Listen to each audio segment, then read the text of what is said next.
Apple is quietly preparing something that could completely reshape its MacBook lineup in 2026, and surprisingly, not many people are talking about how big this move really is. According to multiple industry leaks and supply chain whispers, Apple is working on an entirely new budget MacBook, designed to sit below the MacBook Air. Early reports suggest it could be called MacBook SE, MacBook E, MacBook Mini, or simply MacBook, but regardless of the name, the idea is clear.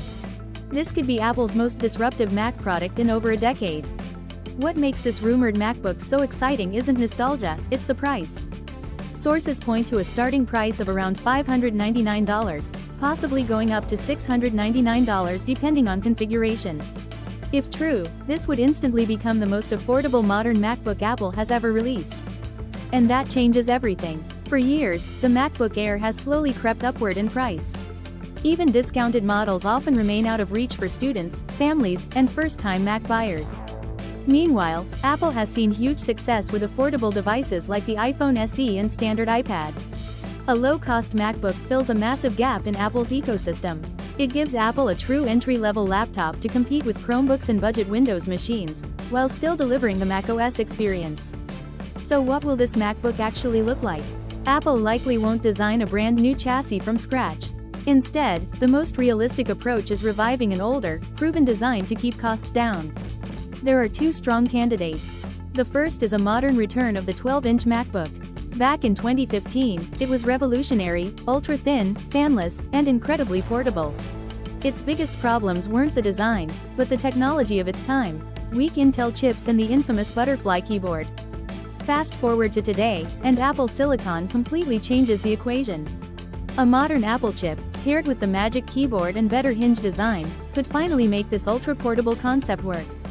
The trade-off would likely be limited ports, possibly just a single USB-C, but for cloud-based users, that might be acceptable. The second, and more likely option, is a simplified older MacBook Air design, similar to the 2018 to 2020 models. This chassis is familiar, reliable, fanless with Apple Silicon, and offers two USB-C ports, making it far more practical. Reusing this design would allow Apple to keep manufacturing costs low while delivering a polished product. Now let's talk about the most controversial part: the chip. Leaks suggest this MacBook may use an A-series chip, possibly the A18 or A18 Pro, instead of an M-series processor. That sounds shocking, until you look at the performance. The A18 Pro reportedly delivers single-core performance on par with or better than the M1, and strong multi-core results for everyday tasks. For web browsing, writing, streaming, video calls, light photo editing, and Apple Intelligence features, it's more than powerful enough. Apple has done this before, using slightly older or repurposed chips to lower costs without hurting real-world usability. Memory would likely start at 8 GB, with possible upgrades, and storage would probably begin at 128 GB, keeping the base price low. Battery life, thanks to Apple Silicon efficiency, should easily last all day, with silent fanless operation. Pricing is where Apple must be careful. $599 is perfect. $649 is safe. $699 is risky. At that point, many buyers might stretch their budget for a discounted MacBook Air. As for launch timing, leaks point to spring 2026, likely between February and May, right ahead of the academic year. So who is this MacBook for? Students, first-time Mac buyers, families, writers, note-takers, casual users, cloud-based workers. It's not for power users, and it doesn't need to be. If Apple gets this right, the MacBook SE could become one of its most popular laptops ever, bringing millions of new users into the Mac ecosystem.